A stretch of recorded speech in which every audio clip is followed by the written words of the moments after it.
నమో వెంకటేశాయ. ఘంటసాల మండలం శ్రీకాకుళం గ్రామంలో వేంచేసి ఉన్న శ్రీకాకుళేశ్వర స్వామి ఆంధ్ర మహావిష్ణువుగా ప్రసిద్ధి చెందిన శ్రీకాకుళేశ్వర స్వామి వారి వైకుంఠ ఏకాదశి ఉత్సవం ఈ నెల 30వ తారీఖున ఘనంగా నిర్వహించడానికి అన్ని ఏర్పాట్లు చేశాము.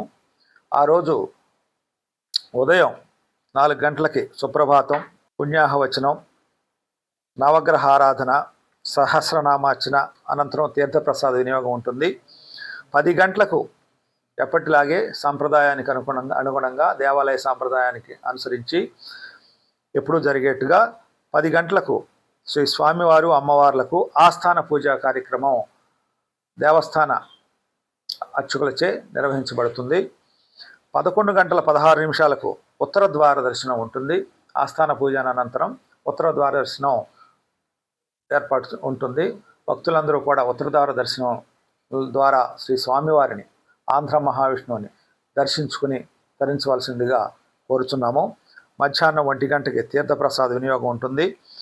సాయంత్రం 6 గంటలకు నిత్య పూజా కార్యక్రమాలు, తీర్థప్రసాద వినియోగము. రాత్రి 8 గంటలకి గ్రామోత్సవం జరుగుతుంది. ఇవి ఆ రోజున్నటువంటి వైకుంఠ ఏకాదశి, ముక్కోటి ఏకాదశి రోజున్నటువంటి వైదిక కార్యక్రమాలు.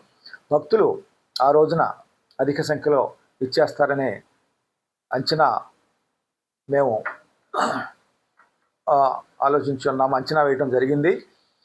సుమారు 10,000కు పైగానే భక్తులు ఆ రోజు శ్రీ స్వామివారిని వైకుంఠ ఏకాదశి రోజున దర్శించుకోవడం జరుగుతుంది. భక్తులకు ఎటువంటి ఇబ్బంది లేకుండా క్యూ లైన్లు, త్రాగునీరు, పారిశుధ్యం, ఎండ లేకుండా షామియానాలు, అలాగే ట్రాన్స్పోర్ట్కి ప్రత్యేకమైనటువంటి బస్సులు కూడా ఏర్పాటు చేయడం జరిగింది. ఆర్టీసీ వారి సహకారంతో ఉచిత ప్రసాదం కూడా ఉంటుంది. ఈ ప్రత్యేక ఏర్పాట్లు ఇవన్నీ కూడా, ఈ లైటింగు అలంకారాలు, పూల అలంకారాలు మొదలైనటువంటి కూడా ఉంటాయి. భక్తులు ఉదయం నుంచే స్వామివారిని దర్శించుకుని 11 గంటలకు ఉన్నటువంటి ఉత్తర ద్వార దర్శనం ద్వారా స్వామివారిని చూసి స్వామివారి ఆశీస్సులు పొందగలరని కోరుచున్నాం.